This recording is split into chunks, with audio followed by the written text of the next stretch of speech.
जय जय श्री गणेशाय नमः। श्री सीतारामाभ्यां नमः। श्री हनुमते नमः। श्री उमापते नमः। श्री गुरुवे नमः। सब संतन की जय जय। जय जय सीताराम। राधे श्याम। तो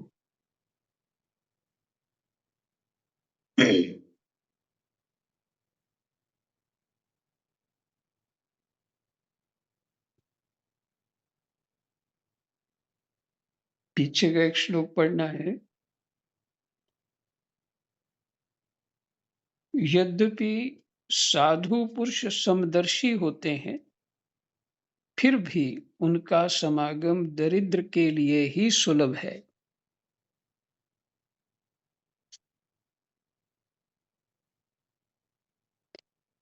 अ, ऐसे तो बहुत सारी घटनाएं धनवानों से भी होती हैं और दरिद्रों से भी होती हैं। लेकिन जब गांव में ये महात्मा लोग घूमते हैं, तो ये देखा गया है, अधिक लोग जो है उसमें 80% लोग जो है वो धन के अभाव वाले होते हैं। उनके पास धन नहीं होता, वो चाहते हैं धन महात्मा जी की कृपा से मिल जाए। पहाड़ों में जाओ या कहीं भी जाओ, कुछ ना कुछ बेचारे उपाय पूछते रहते। और महात्मा लोग जो है, जिनका जीवन साधना के लिए है, उनके हृदय में उनके प्रति बड़ी करुणा आती है। भगवान की प्रेरणा से जो समझ आता है उनको बताते हैं। श्रद्धा के कारण उनका काम बन जाता है। श्रद्धा तो विशेष चाहिए, चाहे ब्रह्मा भी आपको कोई उपाय बताएं, पर श्रद्धा नहीं होगी, टूटी फूटी श्रद्धा होगी तो काम नहीं चलेगा।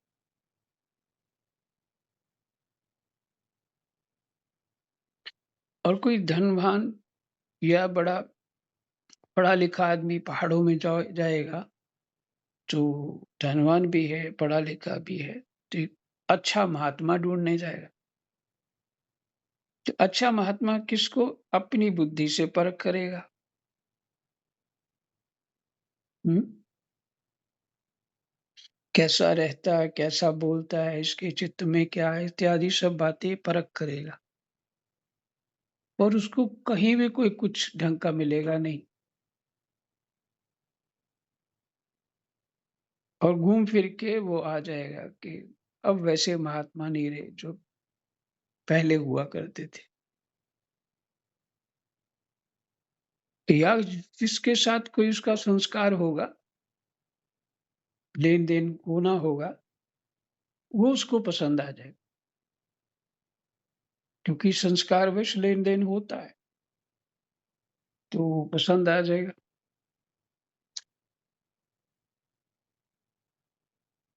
तो लेकिन श्रद्धा वैसी नहीं हो पाएगी जैसी होनी चाहिए। जब जीव के पास कुछ नहीं होता, कोई चारा नहीं चलता, हॉस्पिटल इत्यादि में ऐसी बड़ी बड़ी खराब स्थितियां जीवन में आ जाती हैं, तो तब उसको भगवान के अतिरिक्त कोई उपाय नहीं मिलता। तब उसकी पूर्ण श्रद्धा होती है।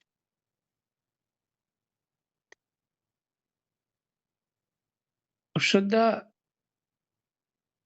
जीव का अगर विवेक ठीक नहीं है तो श्रद्धा, वैसी श्रद्धा भी दुख के समय तो रहती है। जब काम उसका नॉर्मल हो जाता है, फिर श्रद्धा भी वो सोचने लगता है कि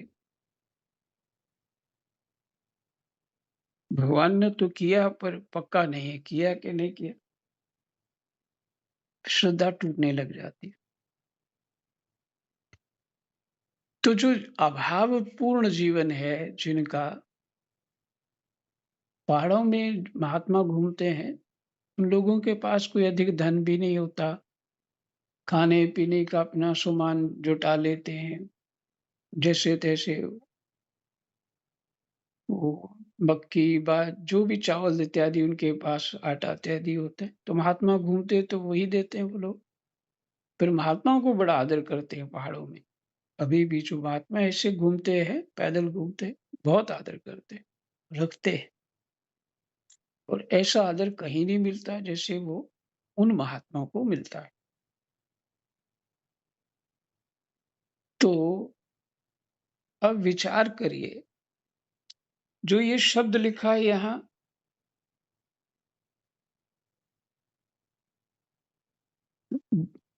जिसने प्रतिदिन भोजन के लिए अन्न जुटाना पड़ता है, जिसे प्रतिदिन भोजन के लिए अन्न जुटाना पड़ता है, भूख से जिसका शरीर दुबला-पतला हो गया है, उस दरिद्र की इंद्रियां भी अधिक विषय नहीं भोगना चाहती, सूख जाती हैं और फिर वह अपने भोगों के लिए दूसरे प्राणियों को सताता नहीं, उनकी हिंसा नहीं करता। यद्यपि साधु पुरुष समदर्शी होते हैं, फिर भी उनका समागम दरिद्र के लिए ही सुलभ है। ना किसी को वो अमीर देखते हैं, ना गरीब देखते हैं। अगर अमीर तो धनवान तो ये पुत्र थे जो कुबेर के, इन पर ही दया करी। तो अगर समता नहीं होती तो उन पे दया नहीं होती।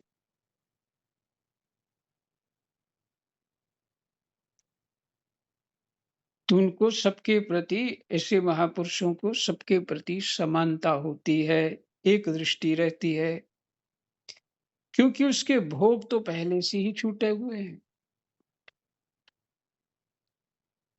अब संतों के सर्ग से उसकी लालसा तृष्णा भी मिट जाती है। ये होता है।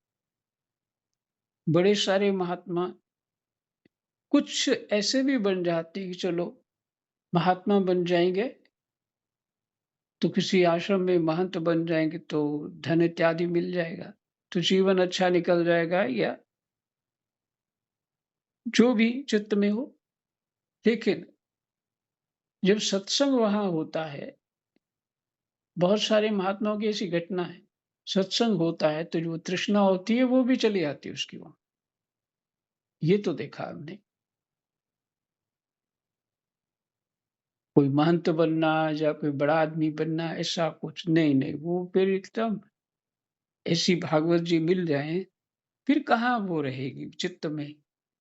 जब शरीर ही हमारा एक रोग रूप जैसा है, तो इस रोग को और क्यों पालना।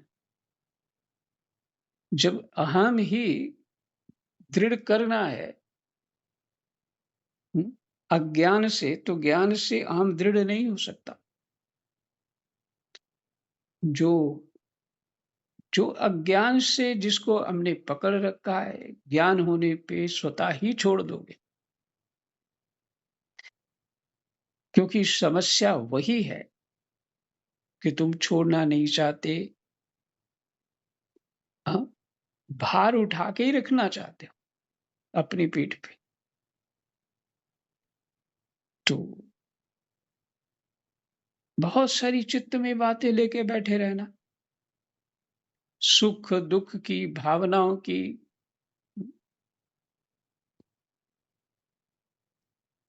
तो जो भी नाता रिश्ता हमारा इस जीवन में होता है,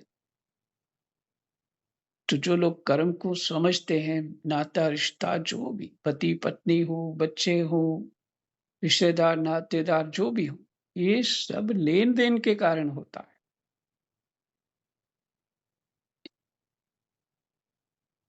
इसलिए भावनाएं बनती हैं, कोई अच्छा लगता है, कोई बुरा लगता है।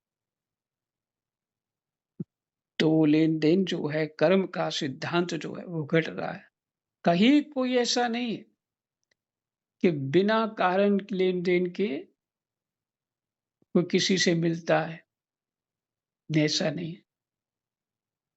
और मुझे तो कल किसी से बात हो रही थी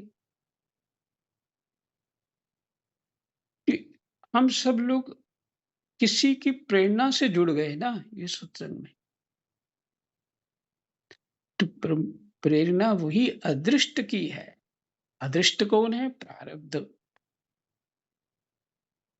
जहां जितना किया था वहां से वहां तक पहुंचे थे, जहां तक पहुंचे थे वहां से फिर शुरू हो रहा। फिर शुरू हो रहा है और उसकी समय आने पे ही शुरू हुआ। राम राम जी महाराज जी, आपका म्यूट हो गया है। म्यूट हो गया महाराज जी। महाराज जी का म्यूट वैसे ही हो गया।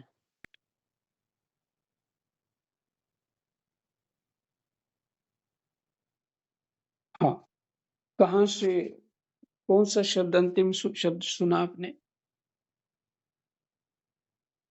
रिकॉर्डिंग ऑन हो गई है? नहीं यार, हाँ जी, साधु समदर्शी होते हैं और लेन देन का सिद्धांत बड़ा प्रबल है। इन देने का उनको कोई नहीं होता महाराज जी। अरे भाई, वो ऐसा होता है कि समस्या ये है, वो मेरे श्रोताओं को याद कम रहता है। एक्चुअली स्थिति सबकी मेरी जैसी है, भूलने वाली। हाँ, कुछ लाइट क्यों आ रही है?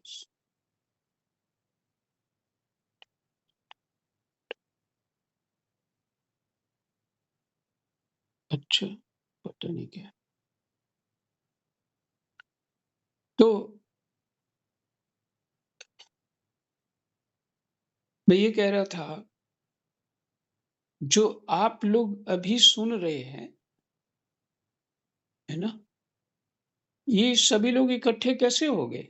फ़ोन पे ही इकट्ठे हो गए ना सब, सुन रहे हैं।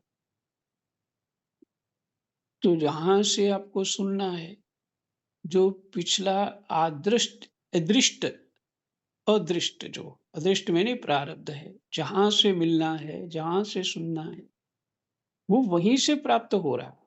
तो ये क्या प्रारब्ध है?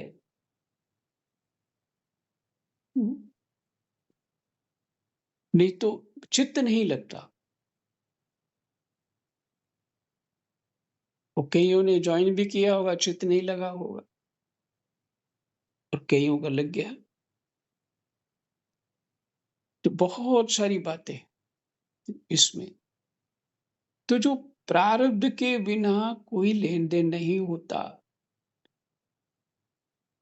जीव वही जुड़ता है जहां पहले जुड़ा हुआ है।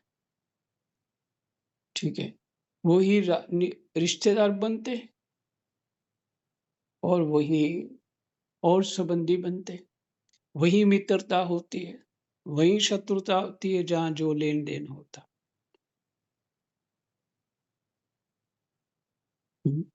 तो मैं ये बात क्यों कह रहा हूं? ये इसलिए कह रहा हूं कि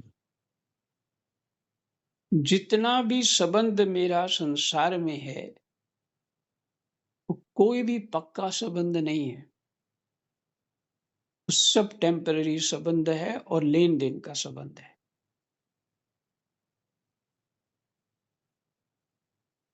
हाँ?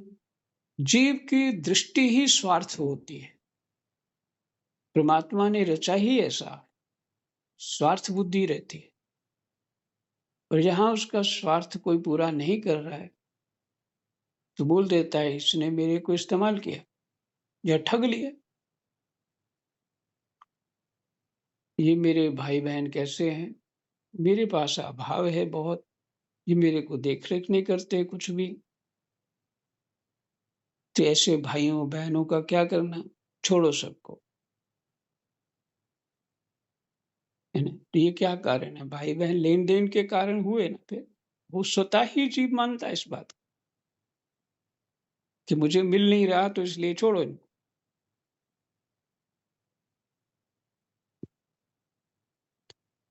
तो इसलिए ये संसार जो है अभी सिर्फ प्रारब्ध है और कुछ नहीं। जब ये विवेक आ जाएगा तो जीव अपने साधना के बारे में, अपने उत्थान के बारे में चिंतन करेगा, तब उसको वैराग्य हो जाएगा। वैराग्य करने के लिए कोई कपड़ा बदलने की आवश्यकता नहीं, जैसे हो वैसे ही मन से वैराग्य होता है। और इसकी रुचि हो कपड़ा बदलने की, हम्म, कबीरदास जी कहते हैं, मन लागा मेरो यार फकीरी में, हाथ में कुंडी बगल में सोटा, चारों दिशा जगीरी में।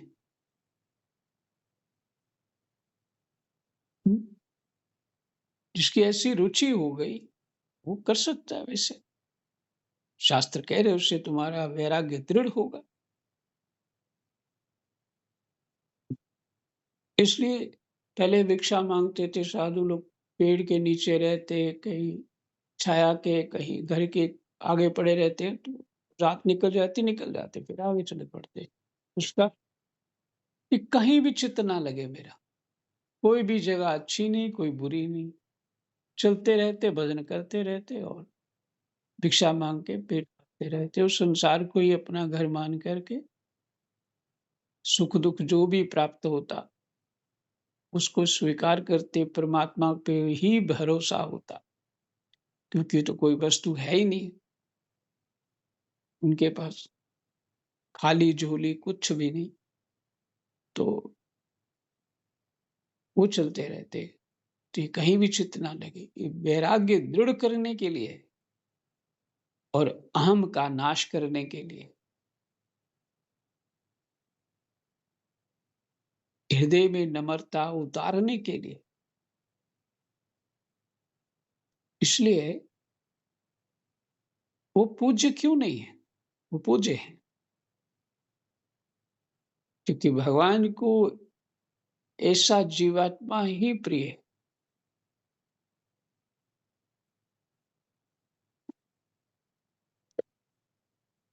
तो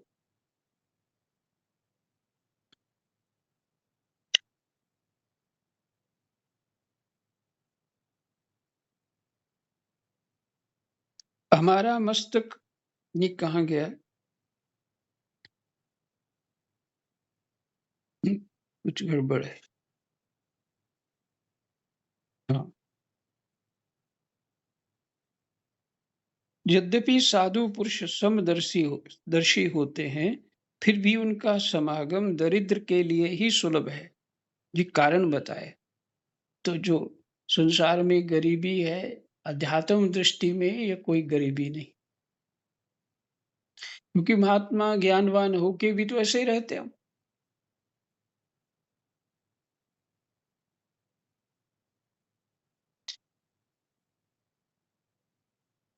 तो यहाँ तो परमात्मा उनको, जीव को विषय इत्यादि ना दे करके, जो उनको उनको मद आ जाए, जो आचरण बिगड़ जाए, उसको रोकने के लिए भगवान की ये प्रतिकूल कृपा है। अनुकूल कृपा होती है जो सदाचारी है, प्रतिकूल कृपा होती है जो सदाचार अपना बना नहीं पा रहा है, तो भगवान रोग लगा देते हैं। तो अपने आप ही उसको संयम करना पड़ता है।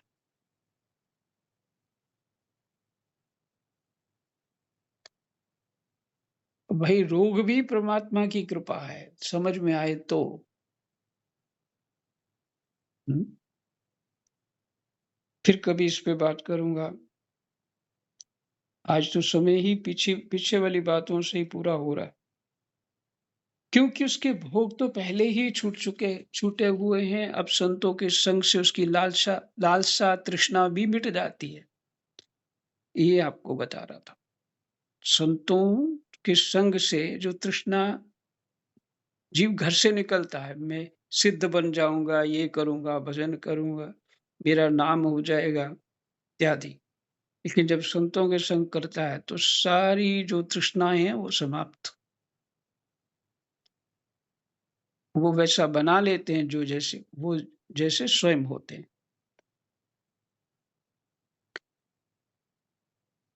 जिन महात्माओं के चित्त में सबके लिए समता है, जो केवल भगवान के चरणारविंदों का मकरंद रस पीने के लिए सदा उत्सुक रहते हैं, उन्हीं दुर्गुणों के खजाने अथवा दुराचारियों की जीविका चलाने वाले और धन के मद से मतवाले दुष्टों की क्या आवश्यकता है।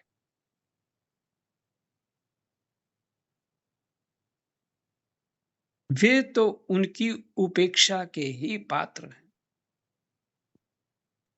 फिर से श्लोक सुन लीजिए 18वां। जिन महात्माओं के चित्त में सबके लिए समता है, जो केवल भगवान के चरणारविंदों का मकरंद रस पीने के लिए ही सदा उत्सुक रहते हैं, उन्हें दुर्गुणों के खजाने अथवा दुराचारियों की जीविका चलाने वाले और धन के मद से मत वाले दुष्टों की क्या आवश्यकता है। मैं इसको पूरा खोलूंगा नहीं, इसे खुद आप समझ लीजिएगा। इसको मैं जान के नहीं खोल रहा।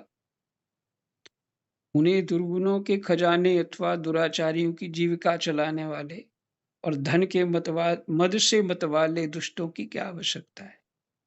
वे तो उनकी उपेक्षा के पात्र हैं।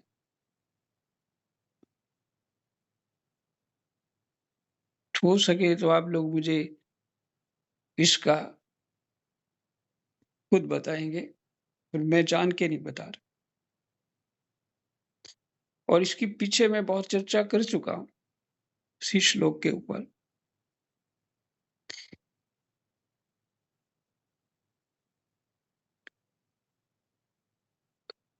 ये दोनों यक्ष, हाँ, अब जो है आज की कथा आरंभ होगी। कृष्णाय वासुदेवाय हरये परमात्मने प्रणतः क्लेशनाशाय गोविंदाय नमः। दशम स्कंद दशम अध्याय श्लोक नंबर 19। ये दोनों यक्ष वारुणी मदिरा का पान करके मतवाले और श्रीमद से अंधे हो रहे हैं। अपनी इंद्रियों के अधीन रहने वाले इन स्त्री लंपट यक्षों का अज्ञान जनित मद मैं चूर चूर कर दूंगा। ये नारद बाबा कह रहे, अपनी इंद्रियों के अधीन रहने वाले, जिसका सत्संग इत्यादि से या सज्जन लोगों के संग से बुद्धि बुद्धि विचारवान जीव होता है, जो उसका मन जो है कमजोर होता है, और जिसका बुद्धि जो है ऐसा संग नहीं मिला है, तो ऐसी बुद्धि मन के अधीन हो जाती है। जिसका मन प्रबल है वो मन के अनुसार चलता है। इसलिए कह रहे हैं, इन स्त्री लंपट यक्षों का अज्ञान जनित मद में चूर चूर कर दूंगा। देखो तो सही कितना अनर्थ है कि ये लोकपाल कुबेर के पुत्र होने पर भी मदोन्मत्त होकर अचेत हो रहे हैं, और इनको इस बात का भी पता नहीं है कि हम बिल्कुल नंग धड़ंग हैं। इसलिए ये दोनों अब वृक्ष योनि में जाने के योग्य हैं। रहो अब नंगे वहां वृक्ष बन के।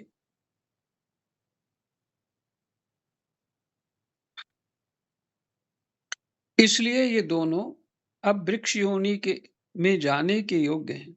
ऐसा होने से इन्हें फिर इस प्रकार का अभिमान ना होगा।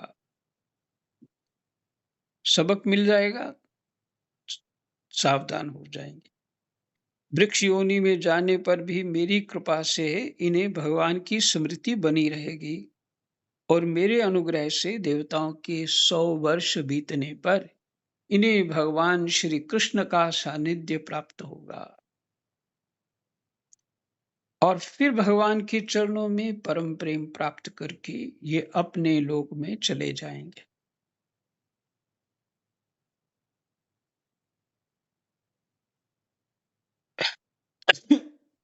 श्री सुखदेव जी कहते हैं, देवऋषि नारद इस प्रकार कहकर भगवान नर नारायण के आश्रम पर चले गए। नलकूबर और मणिग्रीव ये दोनों एक ही साथ अर्जुन वृक्ष होकर यमलार्जुन नाम से प्रसिद्ध हुए। नलकूबर और मणिग्रीव ये दोनों एक ही साथ अर्जुन वृक्ष होकर जमलार्जुन नाम से प्रसिद्ध हुए। भगवान श्री कृष्ण ने अपने परम प्रेमी भक्त देवऋषि नारद जी की बात सत्य करने के लिए धीरे धीरे उफल घसीटते हुए उस ओर प्रस्थान किया जिधर जमलार्जुन वृक्ष थे। भगवान ने सोचा कि देवऋषि नारद मेरे अत्यंत प्यारे हैं और ये दोनों भी मेरे भक्त कुबेर के लड़के हैं, इसलिए महात्मा नारद ने जो कुछ कहा है उसे मैं ठीक उसी रूप में पूरा करूंगा। यह विचार करके भगवान श्री कृष्ण दोनों वृक्षों के बीच में घुस गए। वे तो दूसरी ओर निकल गए, परंतु उखल टेढ़ा होकर अटक गया। दामोदर भगवान श्री कृष्ण की कमर में रस्सी कसी हुई थी। उन्होंने अपने पीछे लुढ़कते हुए उखल को ज्यों ही तनिक जोर से खींचा,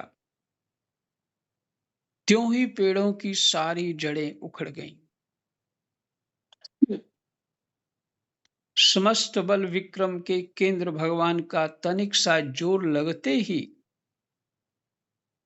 पेड़ों के तने, शाखाएं, छोटी छोटी डालियां और एक एक पत्ते कांप उठे और वे दोनों बड़े जोर से तड़तड़ाते हुए पृथ्वी पर गिर पड़े। उन दोनों वृक्षों में से अग्नि के समान तेजस्वी 2 सिद्ध पुरुष निकले, जिनके चमचमाते हुए सौंदर्य से दिशाएं दमक उठी। उन्होंने संपूर्ण लोकों के स्वामी भगवान श्री कृष्ण के पास आकर उनके चरणों में सिर रखकर प्रणाम किया और हाथ जोड़कर शुद्ध हृदय से वे उनकी इस प्रकार स्तुति करने लगे।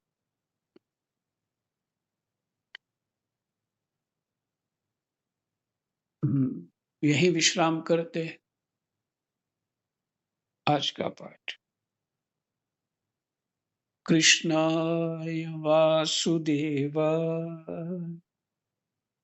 हरये परमात्मने प्रणतः क्लेशनाशाय गोविन्दाय नमः। जय जय सीता।